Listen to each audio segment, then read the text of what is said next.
पुणे काँग्रेसला मोठा धक्का बसण्याची शक्यता आहे। 8 ते 10 पदाधिकारी राजीनामे देऊन लवकरच अजित पवारांच्या राष्ट्रवादीमध्ये प्रवेश करणार आहेत आणि यासाठी सुनील तटकरे तसंच पार्थ पवार यांच्यासोबत प्राथमिक बैठक झाल्याची माहिती आहे। येत्या 8 ते 10 दिवसांमध्ये पक्षप्रवेश होऊ शकतो। पुणे काँग्रेसमधील अंतर्गत नाराजीचा फटका आता बसताना दिसतोय। पक्षामध्ये समन्वय नसल्यामुळे अनेक पदाधिकारी राजीनामा देणार असल्याची माहिती सूत्रांनी दिलेली आहे। पक्षाकडून होत असलेल्या बैठकीमध्ये कुठल्याही प्रकारची प्रतिक्रिया आणि दाद न मिळाल्यामुळे पदाधिकाऱ्यांनी हा निर्णय घेतल्याचं कळतंय।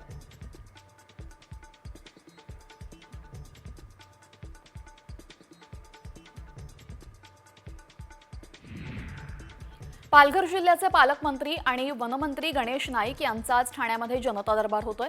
एकनाथ शिंदे यांच्या बालेकिल्ल्यामध्ये गणेश नाईक जनता दरबार घेत असल्यामुळे भाजपा आणि नाईक आपल्या ताकदीचं प्रदर्शन करत असल्याचं दिसतंय। या दरबारासाठी 200हून अधिक निवेदनं प्राप्त झाली आहेत।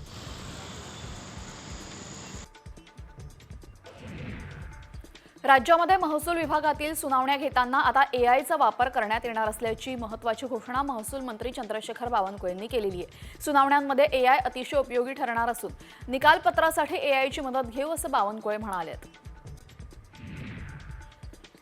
उद्धव ठाकरे, रश्मी ठाकरे आणि राज ठाकरे मुंबईमध्ये एका वरिष्ठ प्रशासकीय अधिकाऱ्याच्या घरगुती लग्न सोहळ्यामध्ये एकत्र दिसून आले। यावेळेस त्यांच्यामध्ये खेळीमेळीच्या वातावरणामध्ये चर्चा होत असल्याचं पाहायला मिळालं। ठाकरे बंधूंमध्ये मतभेद असले तरीही मनभेद नसल्याचं पुन्हा एकदा दिसून आलेलं आहे। आता रश्मी ठाकरे सुद्धा ॲक्शन मोडवर आलेल्या असल्याचं पाहायला मिळतंय। आज त्यांच्या नेतृत्वामध्ये महिला पदाधिकाऱ्यांची मातोश्रीवर बैठक होणार आहे। नीलम गोऱ्हे यांनी केलेल्या विधानानंतर ठाकरे गटाच्या महिला पदाधिकारी चांगल्याच आक्रमक झालेल्या आहेत। त्यांच्यासोबतच रश्मी ठाकरे आज संवाद साधतील। आज परळी कोर्टामध्ये धनंजय मुंडेंवर सुनावणी होणार आहे। त्याच संदर्भात परळी कोर्टाने धनंजय मुंडेंना कारणे दाखवा नोटीसही बजावली आहे। विधानसभा निवडणुकीमध्ये उमेदवारी अर्ज भरताना त्यांनी करुणा मुंडे यांच्या नावावरील मिळकतीबाबत कुठेही उल्लेख केला नव्हता। करुणा मुंडेंनी याचीच तक्रार दाखल केली होती।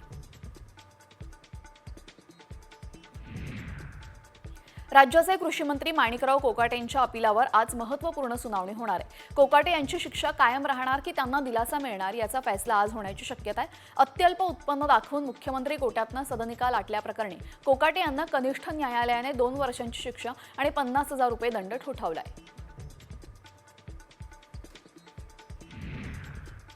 साताऱ्याचे खासदार उदयनराजे भोसले यांचा आज वाढदिवस। 8 फुटी केक कापून उदयनराजेंनी वाढदिवस साजरा केलेला आहे आणि 80 फुटांचं कटआउट सुद्धा आकर्षण ठरत होतं। तसंच पुण्यातल्या कार्यकर्त्यांनी त्यांना चांदी आणि सोन्याचं सिंहासन भेट दिलंय।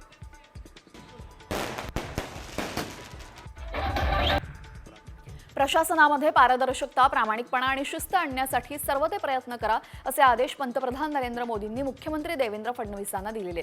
दिल्लीतील शपथविधी दरम्यान मोदी फडणवीस भेटीचा तपशील आता समोर आलाय। कुणाचीही पर्वा करू नका असेही ते म्हणाले।